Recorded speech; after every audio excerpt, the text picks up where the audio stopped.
My name is Danny Harris. I run a website called People's District. Well, every day I go and I interview a stranger. I started because I wanted to learn more about the city. And what I do is every day I'll go to a different corner of the city and find somebody and learn a little bit about them. It really started for me as a way of meeting my grocer and my dry cleaner and the people that I met every day. And I could recognize by face, but I didn't know. This past year, Danny has scoured these streets. He's looking for stories, the stories of people.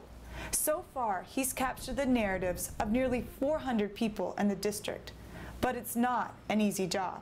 People often don't want to talk, like the time he was turned down by this guy.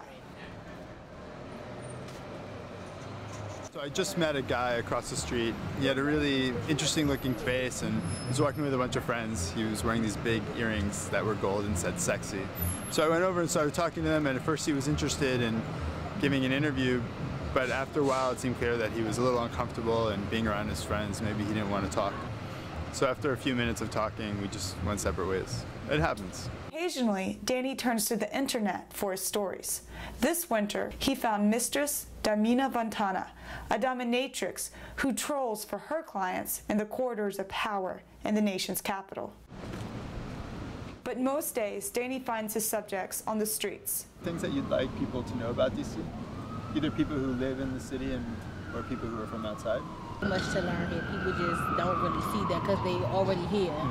But I see it, I appreciate it, and I take advantage of it. Yeah. Certainly. Are there stories or things that you remember that may be unique to DC that come to your mind of growing up here? You're nervous? No.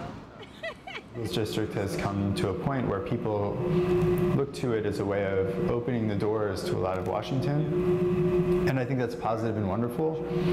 But at the same time, the stories that I'd really love to hear are people saying, I was inspired and I went to go meet my neighbor, or I went to go introduce myself to the grocer that I see every day. And obviously I don't expect everybody to do it, but I would hope a few of them do.